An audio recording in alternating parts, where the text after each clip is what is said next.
तो ठीक है, चलो अब स्टार्ट करते हैं। हेडिंग लगाओ सारे के सारे।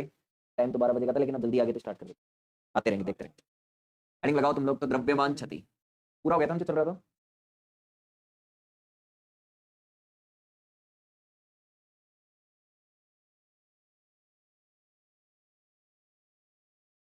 क्वेश्चन था क्या? तो अब हेडिंग लगानी है द्रव्यमान क्षति।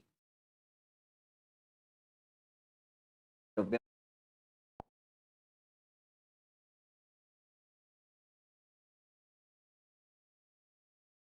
क्षति का, सुनो अब देखना सारे के सारे द्रव्यमान क्षति के,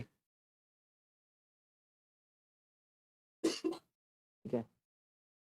तो बात करते हैं द्रव्यमान क्षति क्या होती है, कैसे होती है, क्या कारण है इसका होने का, और इससे क्या फॉर्मूला बन के आता है। देखो, अगर अपन बात करें तो नाभिक है, ये किससे मिलकर बनता है? प्रोटॉन और न्यूट्रॉन से, ठीक है। प्रोटॉन और न्यूट्रॉन से मिलकर बना हुआ होता है नाभिक। अच्छा, प्रोटॉन और न्यूट्रॉन को क्या कहते हैं अपन? न्यूक्लियॉन। इनको क्या कहते हैं? न्यूक्लियॉन कहते हैं। ओके, अब देखो, अब एक हिसाब से तो नाभिक अगर न्यूक्लियॉन से मिलकर बना हुआ है,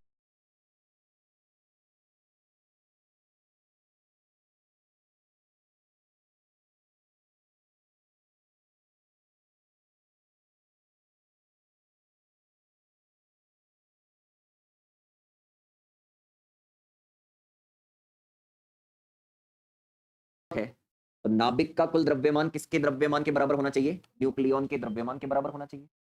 और न्यूक्लियॉन का जो द्रव्यमान होता है और नाभिक का जो द्रव्यमान होता है, उसके अंदर यदि अपन कंपेयर करें तो नाभिक का द्रव्यमान न्यूक्लियॉन के द्रव्यमान से क्या होता है? कम होता है। नाभिक का द्रव्यमान अगर न्यूक्लियॉन के द्रव्यमान से कम होता है तो न्यूक्लियॉन का जो टोटल द्रव्यमान है उसमें से नाभिक का द्रव्यमान घटा देते हैं, तो हमें क्या मिलती है? द्रव्यमान क्षति मिलती है। द्रव्यमान क्षति कैसे प्राप्त होती है? न्यूक्लियॉन के द्रव्यमान में से नाभिक के द्रव्यमान को यदि घटा दिया जाए तो हमें क्या मिलती है? द्रव्यमान क्षति प्राप्त होती है। इसे अपन किससे लिखते हैं? डेल्टा एम से लिखते हैं। डेल्टा एम बराबर क्या होता है? न्यूक्लियॉन का द्रव्यमान माइनस नाभिक का द्रव्यमान, ठीक है। तो आप लिख सकते हो न्यूक्लियॉन का संयुक्त द्रव्यमान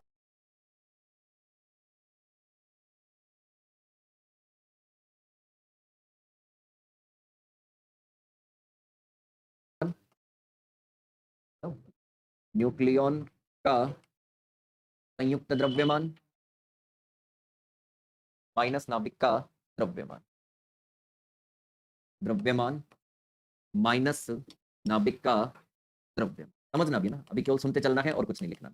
नाभिक का द्रव्यमान भी क्यों होता है ये भी समझेंगे। पहले अपन देख लेते हैं द्रव्यमान क्षति क्या होती है। न्यूक्लियॉन का द्रव्यमान, उसमें से किसका द्रव्यमान घटा देंगे? नाभिक का द्रव्यमान घटा देंगे, तो अपन को द्रव्यमान क्षति मिलती है। पूरा टॉपिक ऐसे आएगा, द्रव्यमान क्षति और बंधन ऊर्जा ना, ठीक है। अब सुनो, द्रव्यमान क्षति को अपन किससे लिखते हैं? डेल्टा एम से लिखते हैं। ओके, अब सुनो और चीज चेक,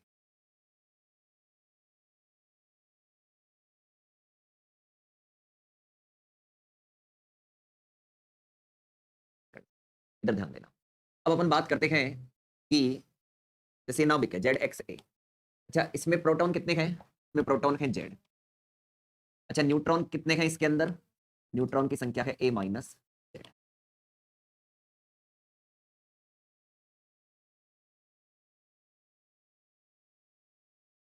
ठीक है।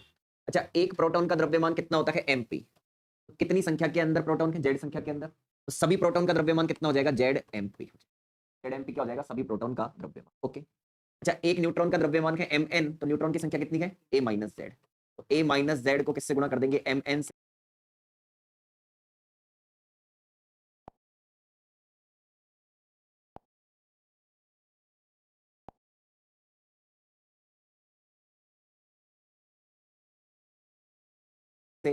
ये किसका द्रव्यमान आ जाएगा? न्यूट्रॉन का द्रव्यमान आ जाएगा। ये किसका द्रव्यमान है? प्रोटॉन का द्रव्यमान है। ये किसका द्रव्यमान है? न्यूट्रॉन का द्रव्यमान है। और अगर आप इसे जोड़ दोगे तो ये किसका द्रव्यमान हो जाएगा? प्रोटॉन और न्यूट्रॉन दोनों का द्रव्यमान हो जाएगा, यानी नाभिक सॉरी न्यूक्लियॉन का संयुक्त द्रव्यमान ये हो जाएगा। ये हो गया न्यूक्लियॉन का संयुक्त द्रव्यमान। अब इस न्यूक्लियॉन के संयुक्त द्रव्यमान में से, सुनना, इस न्यूक्लियॉन के संयुक्त द्रव्यमान में से किसका द्रव्यमान लेस करना है? नाभिक का द्रव्यमान लेस करना है। नाभिक का द्रव्यमान में कैपिटल एम से रिप्रेजेंट कर देता हूं और इधर लिख देता हूं एन यू यानी ये किसका द्रव्यमान हो गया? न्यूक्लियस का, यानी किसका द्रव्यमान हो गया? नाभिक का द्रव्यमान। तो अगर न्यूक्लियन के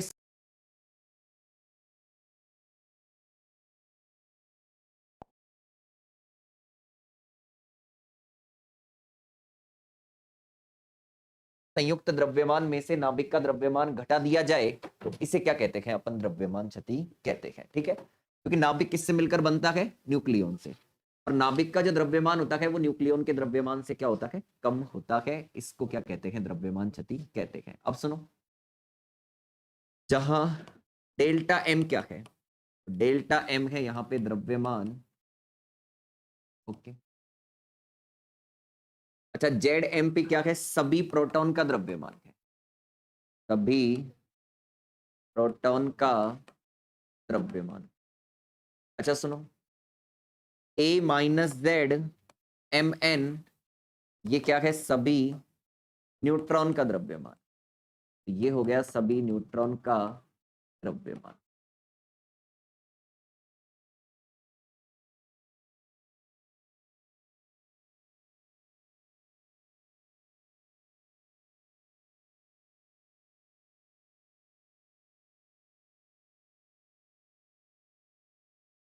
और एम कैपिटल एन ये किसका द्रव्यमान हो गया? नाभिक का द्रव्यमान। नाभिक का द्रव्यमान। ओके, द्रव्यमान क्षति ऐसे ज्ञात की जाती है। इसको समीकरण नंबर 1 दें।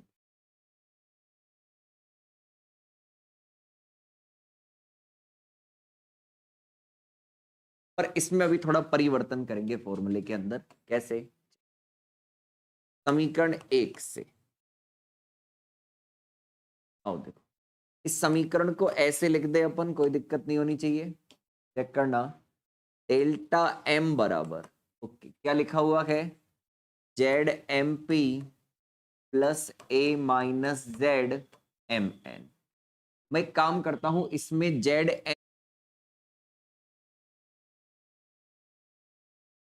एम ई जोड़ देता हूं और जेड एम ई इसमें से घटा देता हूं। अगर मैं इसमें जेड एम ई जोड़ूंगा और इसमें से जेड एम ई घटा दूंगा तो ओवरऑल के अंदर तो कोई इफेक्ट नहीं पड़ेगा। तो इफेक्ट थोड़ी पड़ेगा, इससे कट जाएगा।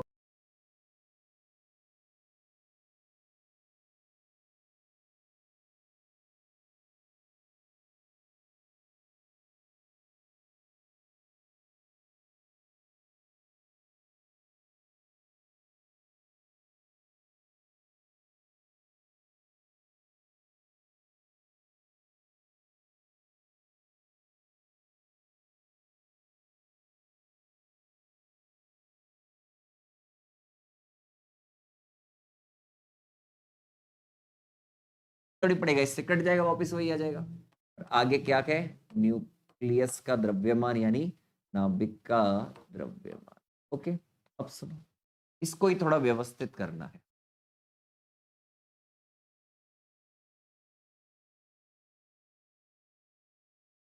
कैसे व्यवस्थित कर सकते हैं? आप देखो, डेल्टा एम बराबर, अच्छा इसमें से क्या कॉमन आ रहा है? जेड।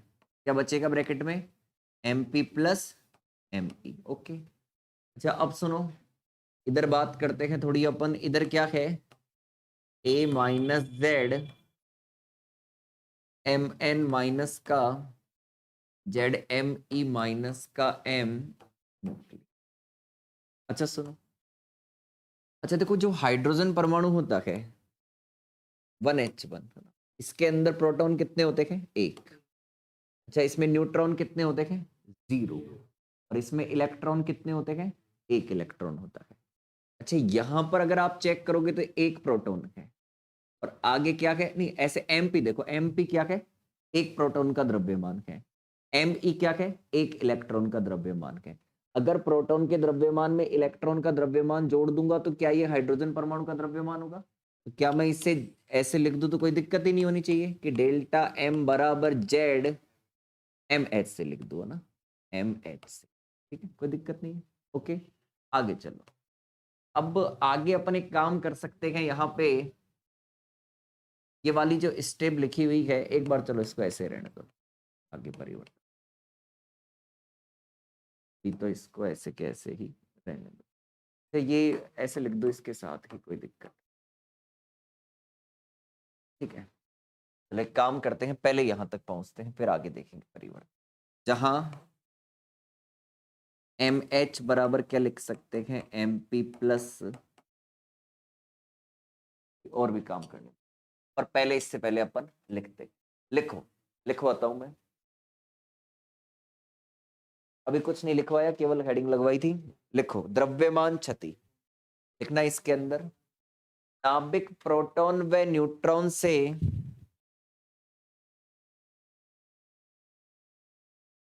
नाभिक प्रोटॉन व न्यूट्रॉन से मिलकर बना होता है।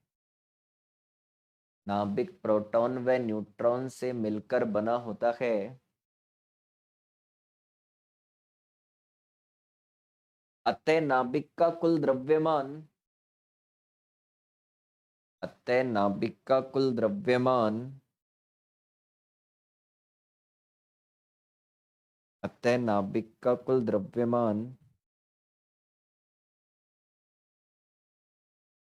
प्रोटॉन व न्यूट्रॉन के द्रव्यमानों के योग के तुल्य होना चाहिए।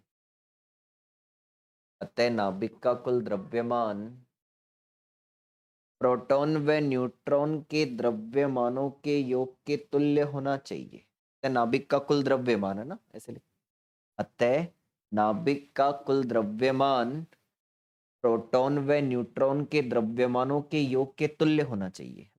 तो लिख लिया लाइन, प्रोटॉन व न्यूट्रॉन के द्रव्यमानों के योग के तुल्य होना चाहिए, परंतु परंतु नाभिक का द्रव्यमान, परंतु नाभिक का द्रव्यमान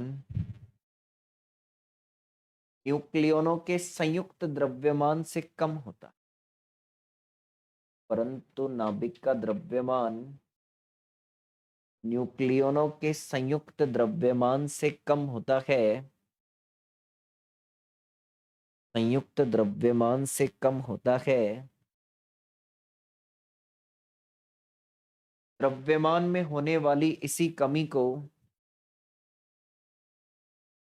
द्रव्यमान में होने वाली इसी कमी को द्रव्यमान क्षति कहते हैं। द्रव्यमान में होने वाली इसी कमी को द्रव्यमान क्षति कहते हैं, जिसे डेल्टा एम से व्यक्त करते हैं। द्रव्यमान में होने वाली इसी कमी को द्रव्यमान क्षति कहते हैं, इसे डेल्टा एम से व्यक्त करते हैं, इसे डेल्टा एम से व्यक्त करते हैं। ऐसे कैसे उतार लो, ऐसे कैसे से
चलो लिख लिया। अब सुनो ना, इसको थोड़ा और कन्वर्ट करेंगे अपन, है ना। रुको ना, अब सुनो, इसको अपन थोड़ा और कन्वर्ट करेंगे, मैं बताता हूँ क्या। देखो, अरे इधर अब ना ध्यान देना। तो डेल्टा एम कोई फिक्स टाइम की पूछ रहा, तो देखो जैसे केमिस्ट्री से बच्चे आ जाते हैं यहाँ पे, तो हम स्टार्ट कर देते हैं क्लास, है ना। फिर वेट नहीं कर सकते ना, जैसे ही वहां से बैच छूट के आ जाएगा तब स्टार्ट कर देंगे। पहले इन्वर्टर खराब, लाइट चल जाएगी तभी बंद हो जाएगी। अच्छा माइनस, अच्छा माइनस कॉमन निकालो, दोनों में से क्या आएगा।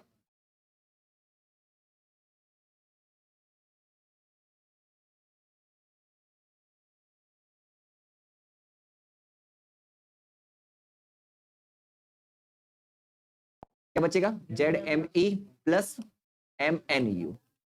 अच्छा सुनो एक बार, है ना।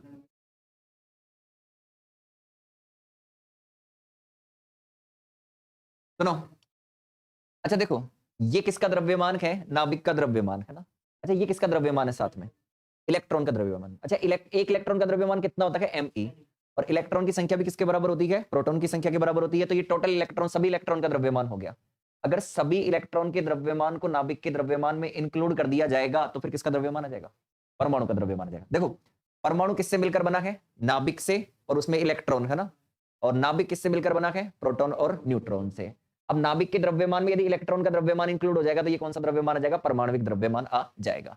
इसको आप ऐसे लिख सकते हो, सुनो देखो, डेल्टा एम बराबर हम लिख सकते हैं Z M H plus A minus Z M N minus का एम जेड कोमा ए।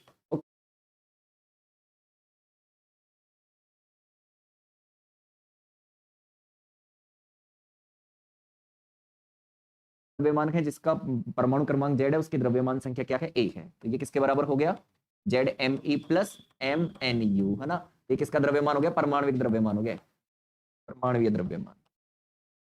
ये फॉर्मूला बन गया हमारे पास में द्रव्यमान। उतारो इसे ना।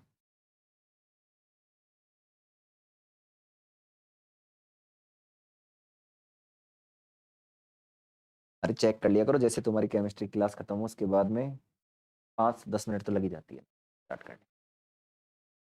जैसे कभी जल्दी छूट आ जाते हैं, कभी बच्चे लेट आते हैं। तुम तो अंतर्यामी नहीं हो।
अब हेडिंग लगाओ, द्रव्यमान क्षति का कारण।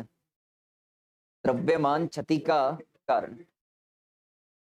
क्यों होती है द्रव्यमान क्षति, सुनना देखो। द्रव्यमान क्षति इसलिए होती है, जैसे प्रोटॉन की संख्या कितनी है, जेड है। न्यूट्रॉन की संख्या कितनी है, ए माइनस जेड है। तो एक काम करो, जेड प्रोटॉन और ए माइनस जेड न्यूट्रॉन को अनंत से लाकर किसका निर्माण करो, एक नाभिक का निर्माण करो। जब हम क्या करते हैं, या जेड प्रोटॉन और ए माइनस जेड न्यूट्रॉन को अनंत से लाकर एक नाभिक का निर्माण किया जाता है, इस दौरान क्या होता है, कुछ द्रव्यमान ऊर्जा के रूप में उत्सर्जित हो जाता है, जिसके कारण क्या होता है, नाभिक का द्रव्यमान न्यूक्लियन के द्रव्यमान से क्या हो जाता है, कम। सुनो, जेड प्रोटॉन और ए माइनस जेड न्यूट्रॉन को अनंत से लाकर एक नाभिक बनाते हो, तो कुछ द्रव्यमान ऊर्जा के रूप में उत्सर्जित हो जाता है। तो फिर नाभिक का द्रव्यमान किससे कम होना है, न्यूक्लियन के द्रव्यमान से कम होना है। ये जो कमी है, ये क्या होती है, द्रव्यमान क्षति के रूप में दर्शाई जाती है। द्रव्यमान क्षति क्या होती है, जब न्यूक्लियन यानी प्रोटॉन और न्यूट्रॉन से नाभिक बनाते हैं, तो कुछ द्रव्यमान ऊर्जा के रूप में उत्सर्जित होने के कारण द्रव्यमान क्षति होती है। लिख सकते हो इसके अंदर द्रव्यमान क्षति के कारण में, लिखो, जब जेड प्रोटॉन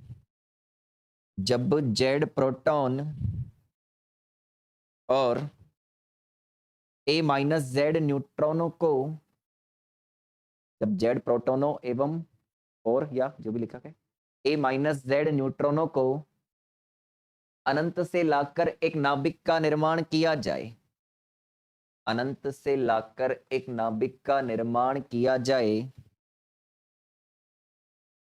अनंत से लाकर एक नाभिक का निर्माण किया जाए, तो कुछ द्रव्यमान ऊर्जा के रूप में उत्सर्जित होता है, तो कुछ द्रव्यमान ऊर्जा के रूप में उत्सर्जित होता है, तो कुछ द्रव्यमान ऊर्जा के रूप में उत्सर्जित होता है। इस अवस्था में नाभिक का द्रव्यमान, इस अवस्था में नाभिक का द्रव्यमान न्यूक्लियोनों के द्रव्यमानों न्यूक्लियोनों के द्रव्यमान के योग से कम प्राप्त होता है। इस अवस्था में नाभिक का द्रव्यमान न्यूक्लियोनों के द्रव्यमान के योग से कम प्राप्त होता है, कम प्राप्त होता है। इसी कमी को द्रव्यमान क्षति कहा जाता है, इसी कमी को द्रव्यमान क्षति कहा जाता है, इसी कमी को द्रव्यमान क्षति कहा जाता है। लाइन और पैराग्राफ चेंज करके हेडिंग लगा लो, बंधन ऊर्जा, बंधन ऊर्जा, लाइन और हेडिंग सॉरी पैराग्राफ चेंज करके बंधन ऊर्जा। देखो ये परिभाषाएं पूछी जा सकती है छोटे क्वेश्चनों के अंदर आए तो, पर मुझे तो छोटे क्वेश्चन में भी नजर नहीं आता कि परिभाषाएं पूछी जा सकती है, क्योंकि बहुत सारी चीजें पूछी जाने की ना, ठीक है, पर ये पता होना चाहिए क्योंकि आगे के टॉपिकों के अंदर जो मेन बीएससी के टॉपिक आएंगे उनमें सब काम आएगी ना। लिखो, यदि द्रव्यमान क्षति डेल्टा एम को, यदि द्रव्यमान क्षति डेल्टा एम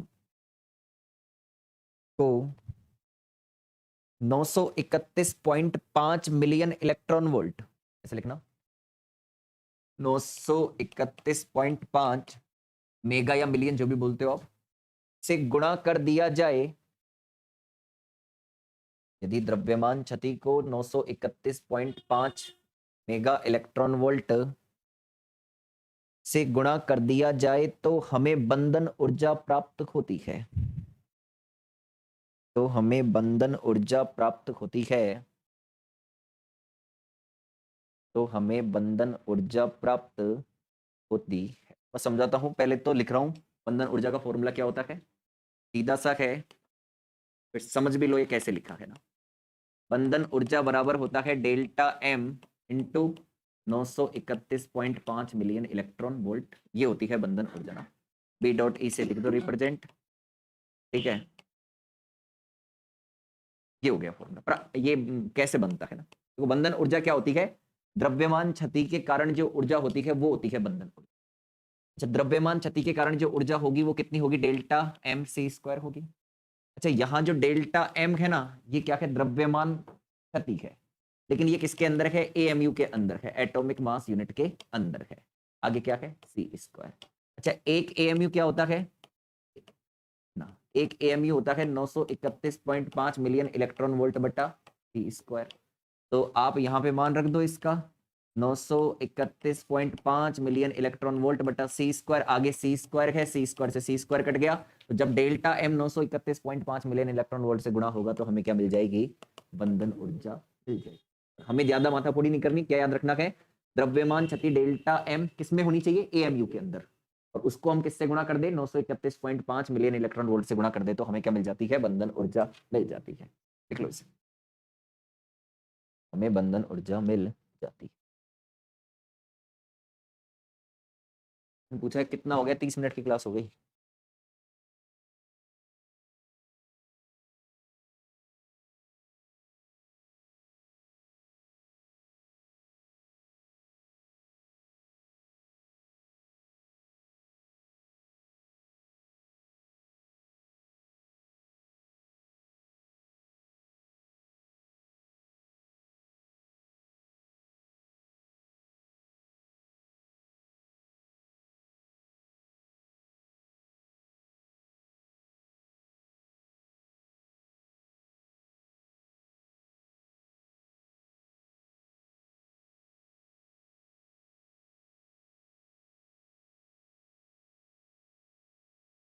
हाँ जी लिखो, अगली हेडिंग लगाइएगा, ये हो गई ना। अगली हेडिंग लगाओ, युकावा मेसोन सिद्धांत। युकावा मेसोन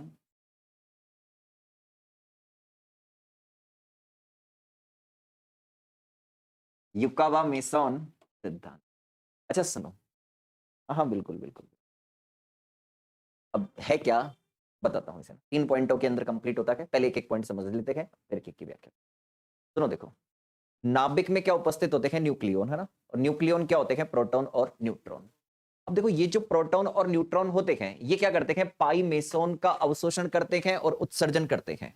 क्या करते हैं, पाई मेसोन का अवशोषण करते हैं और उत्सर्जन करते हैं। अब सुनो, पाई मेसोन देखो 3 टाइप के होते हैं पाई मेसोन, है ना। अपन पार्टिकल फिजिक्स, न्यूक्लियर फिजिक्स के अंदर ही एक बुक और है पार्टिकल फिजिक्स, है ना। अलग से बुक नहीं है, मतलब 1 यूनिट, चौथी यूनिट पार्टिकल फिजिक्स की है। उसके अंदर बताएंगे कि जो पाई मेसोन होते हैं वो 3 टाइप के होते हैं ना। डिटेल में चर्चा उसी यूनिट के अंदर होगी, कौन से पार्टिकल होते हैं ये, ठीक है, इसी बुक के अंदर ना। एक होता है पाई प्लस मेसोन, धनात्मक पाई मेसोन बोलते हैं इसे। एक होता है पाई माइनस मेसोन, इसे बोलते हैं ऋणात्मक पाई मेसोन। एक होता है पाई नोट, इसे बोलते हैं उदासीन पाई मेसोन। 3 प्रकार के होते हैं पाई मेसोन, धनात्मक, ऋणात्मक और उदासीन, है ना। अब सुनो, नाभिक में क्या उपस्थित होते हैं, प्रोटॉन और न्यूट्रॉन। अब ये प्रोटॉन और न्यूट्रॉन क्या करते हैं, पाई मेसोन का, मतलब पाई मेसोन का अवशोषण भी करते हैं और उत्सर्जन भी करते हैं। अब कैसे होता है अवशोषण उत्सर्जन, इस प्रक्रिया को समझना। देखो, जैसे प्रोटॉन प्लस न्यूट्रॉन है, मैंने ऐसे कहा कि ये वाला जो प्रोटॉन है ना, इसने क्या किया, न्यूट्रॉन में कन्वर्ट हो गया ये। अब ये प्रोटॉन न्यूट्रॉन के अंदर कब कन्वर्ट हो सकता है, जब ये पाई प्लस मेसोन का क्या करे, उत्सर्जन करे। ऐसा क्यों, चेक करो। अगर ये वाला प्रोटॉन न्यूट्रॉन में कन्वर्ट होगा तो मैं ऐसे लिखूंगा न्यूट्रॉन, और फिर इसके बाद में लिखूंगा मैं पाई प्लस। अच्छा, ऐसे कैसे लिखूंगा मैं, सुनो देखो, प्रोटॉन पर आवेश 1, अच्छा न्यूट्रॉन पर आवेश कितना होता है, 0, और पाई प्लस पर आवेश कितना हो गया, +1। आवेश 1 और इधर भी क्या हो गया, अब 1 हो गया। इन दोनों का आवेश जोड़ेंगे तो क्या हो गया, 1 हो गया। अब क्या किया है, ये वाला जो प्रोटॉन है ना, ये वाला प्रोटॉन, इसने क्या किया, पाई प्लस मेसोन का उत्सर्जन किया, और ये किस में कन्वर्ट हो गया, न्यूट्रॉन में कन्वर्ट हो गया। ऐसे समझो अलग से ना। जैसे ये प्रोटॉन है, अब ये प्रोटॉन क्या करता है, न्यूट्रॉन में कन्वर्ट हो जाता है, और किसका उत्सर्जन करता है, पाई प्लस मेसोन का उत्सर्जन करता है। चार्ज देख लो ना आप, इधर 1 है, इधर 0 है, इधर 1 है, तो 1 बराबर 1। और 1 चार्ज है, इस पर न्यूट्रॉन है, उदासीन है, इस पर कितना चार्ज है, 1, तो 1 बराबर 1। तो ये प्रोटॉन क्या करता है, पाई प्लस मेसोन का उत्सर्जन करता है, और किस में कन्वर्ट हो जाता है, न्यूट्रॉन में कन्वर्ट हो जाता है। अब पड़ोस का जो न्यूट्रॉन है निकटवर्ती, वो क्या करता है, इसको अवशोषित करता है।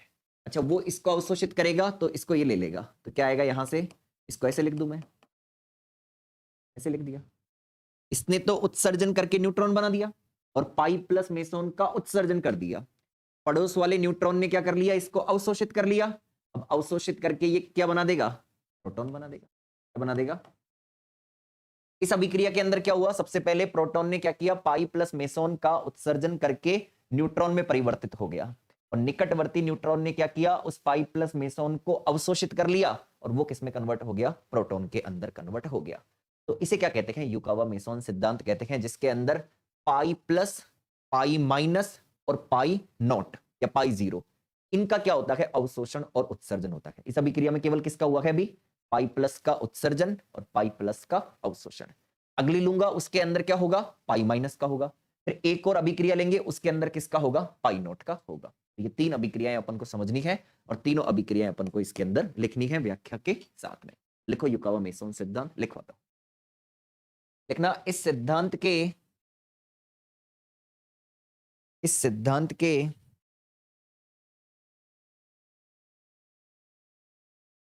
अनुसार नाभिक का प्रत्येक अवयव, इस सिद्धांत के अनुसार नाभिक का प्रत्येक अवयव सतत रूप से पाई मेसोन का उत्सर्जन व अवशोषण करता है। पाई मेसोन का उत्सर्जन व अवशोषण करता है,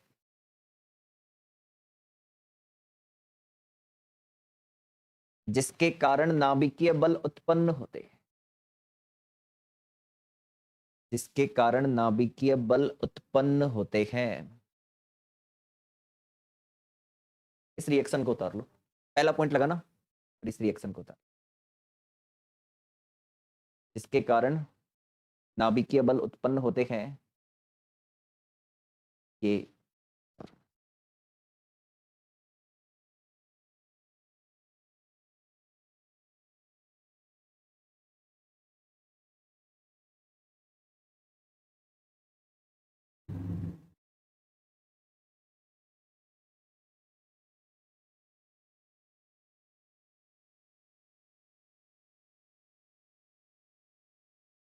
देख ली अभिक्रिया।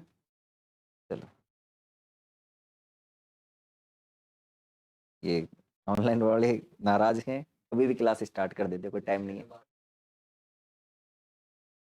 क्या मुद्दे की बात है? तो क्या करे थे इतनी देर तक? कभी तुम जल्दी आ जाते हो, कभी लेट आते हो।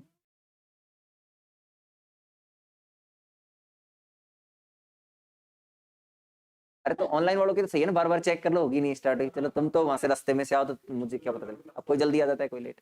चलो क्लास वहां से जैसे खत्म होगी तुरंत स्टार्ट होगी, लिखो इसके अंदर ना। इस प्रक्रिया में प्रोटॉन ने पाई प्लस मेसॉन का उत्सर्जन किया है। इस प्रक्रिया में प्रोटॉन ने पाई प्लस मेसॉन का उत्सर्जन किया है। इस प्रक्रिया में प्रोटॉन ने पाई प्लस मेसॉन का उत्सर्जन किया है तथा निकटवर्ती न्यूट्रॉन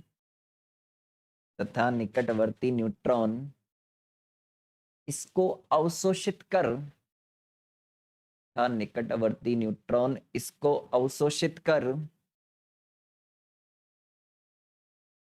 प्रोटॉन में परिवर्तित हो जाता है। निकटवर्ती न्यूट्रॉन इसको अवशोषित कर प्रोटॉन में परिवर्तित हो जाता है। अगला सेकंड पॉइंट। अब अगली चेक करना, आओ देखो सेकंड समझना। अब लेते हैं न्यूट्रॉन प्लस प्रोटॉन। आओ देखो, ये न्यूट्रॉन क्या करता है, प्रोटॉन में कन्वर्ट होता है, तो ये किसका उत्सर्जन करेगा, पाई माइनस। चार्ज चेक करो, इस पे 0, इस पर 1, इस पर -1, 1 से 1 गया तो 0 आ गया। ओके, अब निकटवर्ती प्रोटॉन क्या करेगा, इसको अवशोषित कर लेगा। तो ये लीजिएगा, निकटवर्ती प्रोटॉन ने इसको अवशोषित कर लिया। तो अब चेक करो, -1 +1 0 चार्ज, 0 चार्ज किस पे होता है, न्यूट्रॉन पर। इस तरीके से इस अभिक्रिया के अंदर पहले तो क्या हुआ, पाई माइनस मेसॉन का उत्सर्जन हुआ, और बाद में पाई माइनस मेसॉन का क्या हुआ, अवशोषण। ठीक है, उतारो इस अभिक्रिया को।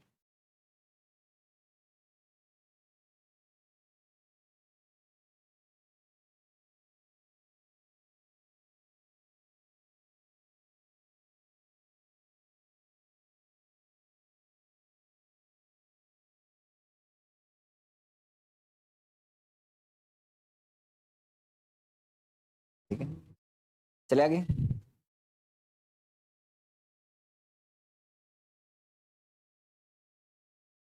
लिखना, इस प्रक्रिया में न्यूट्रॉन ने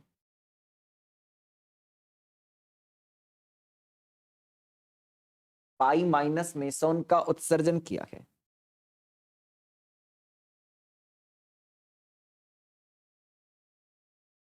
पाई माइनस मेसॉन का उत्सर्जन किया है तथा निकटवर्ती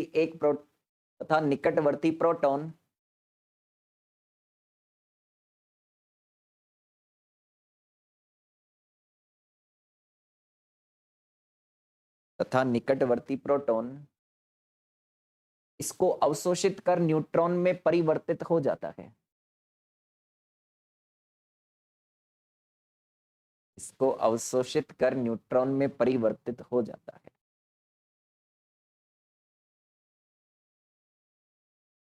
अब देखो तीसरी अभिक्रिया जिसके अंदर अपन चर्चा करेंगे पाई नॉट मेसॉन की, है ना, उदासीन पाइयोन की। चलो तीसरी अभिक्रिया के अंदर आओ, चेक करना न्यूट्रॉन और न्यूट्रॉन। अब सुनो, इस न्यूट्रॉन ने क्या किया, पाई नॉट मेसॉन का उत्सर्जन किया। न्यूट्रॉन ने क्या किया, पाई नॉट मेसॉन का उत्सर्जन किया। चार्ज चेक करो, इस पे 0, इस पे 0, इस पे 0, 0 + 0 0। अब निकटवर्ती न्यूट्रॉन क्या कर लेगा, इसको अवशोषित कर लेगा।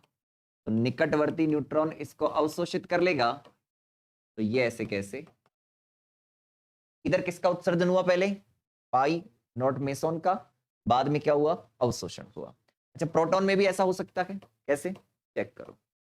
प्रोटॉन क्या करेगा, पाई नॉट मेसोन का उत्सर्जन करेगा, निकटवर्ती प्रोटॉन इसे अवशोषित कर लेगा और फिर वापस वही प्रक्रिया। अब इस अभिक्रिया के अंदर हुआ क्या है, दोनों के अंदर सेम बात है, पाई नॉट मेसोन का उत्सर्जन और पाई नॉट मेसोन का अवशोषण। उतार लो अभिक्रिया।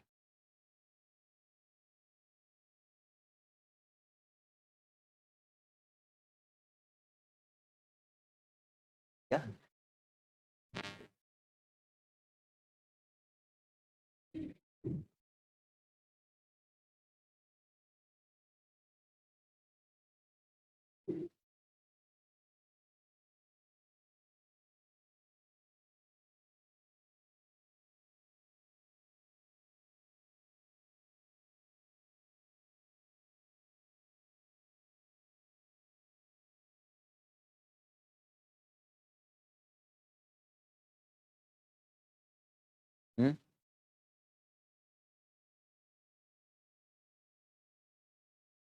अच्छा हो गया कि, देखो इस प्रक्रिया में दोनों अभिक्रिया उतार लेना ना, इस प्रक्रिया में पाई नॉट का उत्सर्जन व अवशोषण होता है।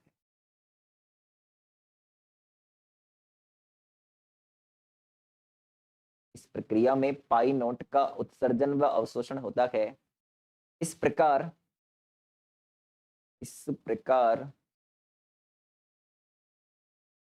पाई मेसोन कणों का आदान प्रदान होता है। इस प्रकार पाई मेसोन कणों का आदान प्रदान होता है। प्रकार पाई मेसोन कणों का आदान प्रदान होता है। इस प्रकार पाई मेसोन कणों का आदान प्रदान होता है। ठीक है, हेडिंग लगाइएगा अगली, मेसोन का द्रव्यमान, मेसोन का द्रव्यमान। नेक्स्ट हेडिंग लगाइएगा मेसोन का द्रव्यमान, और सवाल भी लिखो इसका, सवाल भी लिखो इसका। सिद्धांत के आधार पर पाई मेसोन का द्रव्यमान ज्ञात करो। सवाल भी लिख लो, अनिश्चितता सिद्धांत के आधार पर पाई मेसोन का द्रव्यमान ज्ञात कीजिए। अनिश्चितता सिद्धांत के आधार पर पाई मेसोन का द्रव्यमान ज्ञात कीजिए। लिखो इसके अंदर, सॉल्यूशन के अंदर, छोटा सा ही है लिखना। प्रोटॉन व न्यूट्रॉन, प्रोटॉन व न्यूट्रॉन नाभिकीय बल बनाने के लिए, प्रोटॉन व न्यूट्रॉन नाभिकीय बल बनाने के लिए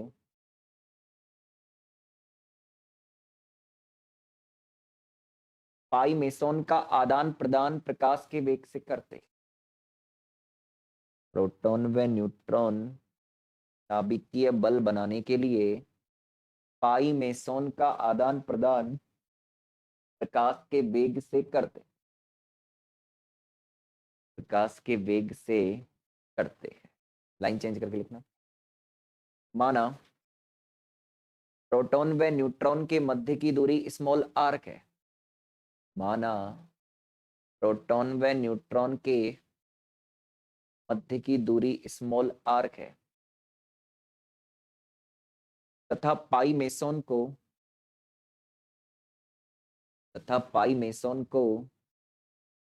प्रोटॉन से न्यूट्रॉन तक जाने में लगा समय, तथा पाई मेसोन को प्रोटॉन से न्यूट्रॉन तक जाने में लगा समय डेल्टा टी है, डेल्टा टी है।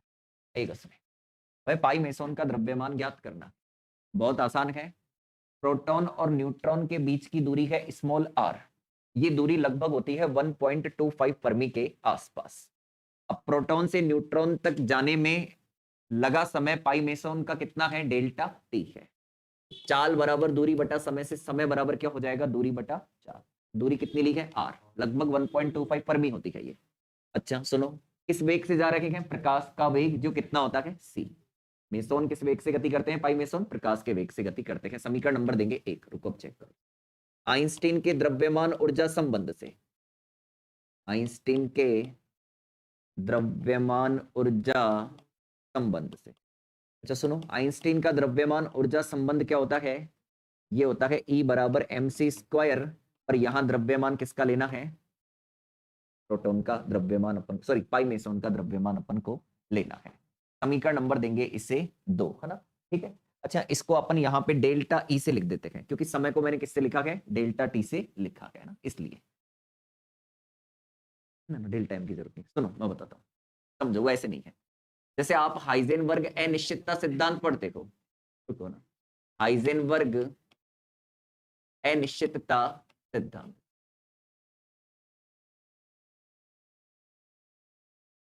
जैसे यहाँ डेल्टा टी को समय के रूप में लिया है ना, यहाँ ऊर्जा को किसके रूप में लिखा है? डेल्टा ई के रूप में लिखा है। ऐसा इसलिए लिखा है, मैं आपको बताऊं। देखो, हाइजेनबर्ग अनिश्चितता सिद्धांत एक तो स्थिति और संवेग के लिए होता है, एक किसके लिए होता है? ऊर्जा और समय के लिए। तो ऊर्जा में अनिश्चितता डेल्टा ई, समय में अनिश्चितता डेल्टा टी, इसका गुणनफल h कट बाई 2 के बराबर या इससे ज्यादा होना चाहिए। तो आप क्या करोगे? Delta E dot delta T, इसको क्या ले लो? h कट बाई 2 के बराबर ले। हमें क्या ज्ञात करना है? हमें पाई मेसोन का द्रव्यमान ज्ञात करना है। तो पाई मेसोन के द्रव्यमान को अपन एम पाई से ही लिखेंगे, ना कि डेल्टा एम पाई से। किसी का द्रव्यमान, इलेक्ट्रॉन का द्रव्यमान आप एम ई से ही तो लिखोगे, प्रोटॉन का द्रव्यमान एम पी से लिखोगे। तो ऐसे पाई मेसोन का द्रव्यमान आप किससे लिखोगे? डेल्टा, सॉरी एम पाई से लिखोगे, ना कि डेल्टा एम पाई से ना। अब सुनो, तो मान रखने पर, समीकरण 1 व 2 से मान रखने पर बस आ जाएगा। और देखो, याद हो तो मैं आपको बता दूं, फर्स्ट ईयर के अंदर मैकेनिक्स के अंदर जो पहली यूनिट आती है उसके अंदर बता रखा है कि काल वृद्धि का जब प्रायोगिक सत्यापन करते हैं तो वहां बताते हैं कि पाई मेसोन का जो द्रव्यमान होता है वो इलेक्ट्रॉन के द्रव्यमान का लगभग 226 गुना होता है। तो क्या याद होगा फर्स्ट ईयर का? ठीक है। अच्छा, डेल्टा टी बराबर क्या है? आर अपॉन सी। कोई बात नहीं, हमें यहां से क्या ज्ञात करना है? तो क्या कट रहा है पहले तो? एम पाई टी आर बराबर एच कट अपॉन, एम पाई बराबर एच कट अपॉन 2। एम पाई बराबर कितना हो गया? अरे रुको भाई, है ना, 1.054 इंटू 10 की पावर माइनस का 34 2। आर का मान 1.25 इंटू 10 की पावर माइनस 15 हो गया, ठीक है ना? तब जाके आ जाएगा, है ना? चलिए उतारो अब तो ना, लिख देंगे आंसर, है ना? पूरे कोई लिखो।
जो द्रव्यमान आएगा ये इलेक्ट्रॉन के द्रव्यमान का 226 गुना आएगा ना। आप इसे लिख सकते हो 226 इंटू एमई। एमई क्या है? इलेक्ट्रॉन का द्रव्यमान। इतना आना चाहिए ना। इसके नीचे एक लाइन लिखनी है।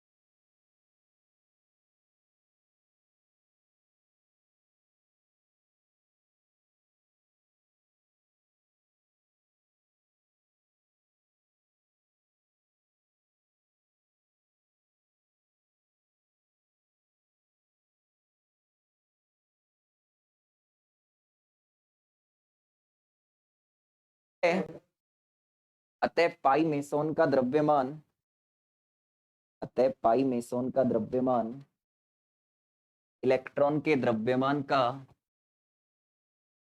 इलेक्ट्रॉन के द्रव्यमान का 226 गुना होता है। अतः पाई मेसोन का द्रव्यमान इलेक्ट्रॉन के द्रव्यमान का 226 गुना होता है।